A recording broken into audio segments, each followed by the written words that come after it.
Olá, pessoal. Vim falar com vocês sobre esse caso, né? Esse acidente, lamentável acidente que aconteceu em Minas Gerais, do desmoronamento ali, né? Da rocha que acabou matando 10 pessoas até o momento, né? Que se sabe. Muitos alunos me perguntaram se teria responsabilidade da agência de turismo, né? Que vendia aqueles passeios ali nas lanchas, se a responsabilidade seria da prefeitura, dos bombeiros, se de alguma forma as agências podem ser processadas, enfim. Como houve muitas perguntas, eu resolvi gravar esse vídeo para ficar mais fácil de eu explicar, né, de uma forma didática sobre o aspecto do seguro de responsabilidade civil profissional, quem tem risco de ser responsabilizado, quem pode ser efetivamente responsabilizado. Mas antes de entrar no assunto, caso você ainda não seja inscrito no canal, se inscreva, clique no botãozinho aqui para se inscrever e clique no sino, porque aí você vai receber notificações toda vez que eu postar um vídeo novo. E aqui no canal eu só posto conteúdo sobre responsabilidade, sobre seguro de responsabilidade, dando dicas do que cobre, o que exclui, pegando casos, fazendo estudos de casos reais, né, e mostrando ali sobre a perspectiva do seguro, como que o seguro poderia ajudar. Fiz até umas anotações aqui que tem vários pontos para falar sobre esse caso, né? Primeiro, a gente precisa entender qual foi a causa do acidente, né? Falam que o excesso de chuva, que já tinha uma erosão, enfim, ainda está tudo muito recente, né? Faz menos de uma semana que aconteceu o evento. Então, tem muitos especialistas dando palpite sobre o que seria a causa, né? Engenheiros, geólogos e tudo mais, mas ainda não tem uma perícia oficial, né? Falando de efetivamente qual foi a causa do acidente, ok? Bom, o poder público, ele é responsável por esse controle, né? Seria o poder público que deveria avaliar as condições da região, se aquilo apresenta segurança, né, para as pessoas ali, para a população que está visitando e etc. Sim, o poder público, logicamente, tem de fiscalizar, tem de ver a quantidade de pessoas que estão na região, se ali apresenta segurança, etc. Mas a gente sabe que não dá para depender 100% do poder público, né? E não é porque era, assim, uma obrigação do Estado, né, por meio dos bombeiros, de estudos de geólogos, engenheiros, enfim. Ainda que fosse uma obrigação do Estado, né, zelar pelas condições ali de segurança, né, dos visitantes, isso não exclui, a gente não consegue excluir a responsabilidade de outras pessoas, tá? Porque você está pagando por um serviço, então, a partir do momento que eu estou pagando por um serviço, presume-se que eu tenho ali uma certa estrutura. Por exemplo, quando eu vou ao mercado, se tiver um assalto e alguém for baleado, eu não, né? Uma pessoa hipotética, no exemplo, e a pessoa for baleada e vier a óbito, o mercado não vai poder falar assim, mas o dever de segurança é do Estado. Então, se tem criminalidade, a culpa não é minha, a culpa é do Estado, a segurança do Estado falhou. Então, a responsabilidade não é minha, logo, né, como é o Estado que falhou ali na função dele de oferecer segurança, então eu não tenho responsabilidade. Não é bem assim que funciona, porque a pessoa ela pagou, né, ela fazer compra no seu mercado, ela está pagando pelo seu pacote de serviços, que ali presume que tem mais segurança do que ela está na rua e etc. Então, tem algumas situações ali que você não consegue eximir a sua responsabilidade porque era obrigação do Estado, tá? E essa é uma situação. Deixa eu ver aqui o que mais. O que foi divulgado, né, que o que eles tinham, que o Estado tinha de controle ali, era sobre o número de agências que vendiam esse passeio, o número de lanchas que poderiam estar simultaneamente naquele local e que todos deveriam usar colete salva-vidas. Era só esse o controle que eles tinham, tá? Deixa eu ver aqui o que mais. Tá. Bom, aí eu vi a matéria de um engenheiro especializado em gerenciamento de risco, gestão de risco, que inclusive eu quero agradecer ao aluno César Caribe, que mandou esse link lá no grupo de alunos do Venda Seguro. E aí eu assisti o vídeo todo, ele explicando sobre alguns pontos ali que eu achei bem relevantes e que podem sim pesar contra as agências, né?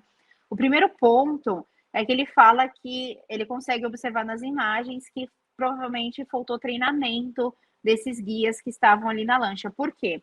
Primeiro que eles estavam muito próximos à região, né? Ele falou que naquele tipo de situação, recomendado, né, como medidas de segurança, é ter uma distância, se não me engano, ele falou de 50 metros, agora não lembro se era 20 ou 50 metros, então era ali das rochas, né, porque se tiver uma queda, um deslizamento, não vai cair em cima de alguém, né, porque a pessoa está mais afastada. E ali os barcos estavam muito próximos ao local. Outra coisa que ele pontuou, que eu achei bem relevante também, que isso pode pesar contra a agência, as agências, né, numa ação judicial, é que a posição das lanchas, né, elas não estavam com a proa na posição correta, o que dificultou algumas lanchas de saírem do local quando começou a ter ali o desmoronamento, né? Então, eles deveriam também, ele falou que isso também é um princípio básico de segurança da lancha estar com a proa no sentido que facilite ali dela sair da região. Então, isso são as coisas mínimas ali que ele citou, que só de ver a imagem percebe-se que faltou treinamento desses guias. Outra questão, né? Ele deu exemplo de lugares no Brasil que esse controle de segurança é feito pelas próprias agências que vendem o serviço turístico ali, né? O passeio, a atração, enfim. Aí ele deu o exemplo de Foz do Iguaçu, do Bondinho do Rio de Janeiro, que não é certeza que se você for a Foz que você vai conseguir fazer o passeio, depende das condições climáticas. Se tiver um risco maior, não tem passeio. O Bondinho também, se estiver ventando muito, você não consegue atravessar o Bondinho por conta do risco que oferece. E quem que faz isso? É o poder público que vai lá, tal. Segundo ele, quem faz isso é a própria agência que está dentro do pacote de prestação de serviços. E ele deu o exemplo também em outros países, quando você vai esquiar, não necessariamente você vai conseguir esquiar, porque se tiver risco de avalanche, as agências não autorizam, então você não consegue fazer o passeio. Então, respondendo à pergunta, as agências podem ser responsabilizadas? Podem, podem. Porque se ficar ali, se no entendimento do judiciário, né, for constatado que realmente faltou treinamento dos guias, não guardou distância de segurança, não estava com a posição da embarcação adequada, não fez esse estudo de risco, né, porque eles ganhavam, né, eles exploravam comercialmente a região. Então, eles tinham uma obrigação também, né? Então, a agência, sim, pode ser responsabilizada. E ainda que alguém pense, eu acho que não, é o poder público, enfim. Só que a agência pode ser processada. Então, de qualquer forma, só o fato dela ser processada, ela vai ter custo de defesa. Mas eu acho que nesse caso, sinceramente, a responsabilidade da agência, de acordo com o Código de Defesa do Consumidor, é objetiva. Então, mesmo que ela não tenha culpa, o fato do consumidor sofrer danos já caracteriza a obrigação de indenizar. Então, nesse caso, houve danos, né? Houve morte, houve lesão corporal. A morte, no caso, quem vai receber são os herdeiros, né? A família dessas pessoas que faleceram. Então, tem um baita risco. E a agência, como eu sempre falo, né, quando eu abordo algum vídeo sobre agência, nas aulas sobre agência dentro da plataforma, a agência é aplicado sempre a tal da responsabilidade objetiva, que é independente de culpa, ou seja, causou dano, tem que pagar, né? Então, vários exemplos de cruzeiro que não saiu por conta de greve, que a agência que ela tem a ver com a greve turista. Então, realmente a agência tem uma baita responsabilidade. E aí vamos ao seguro, né? Falamos da responsabilidade e o seguro.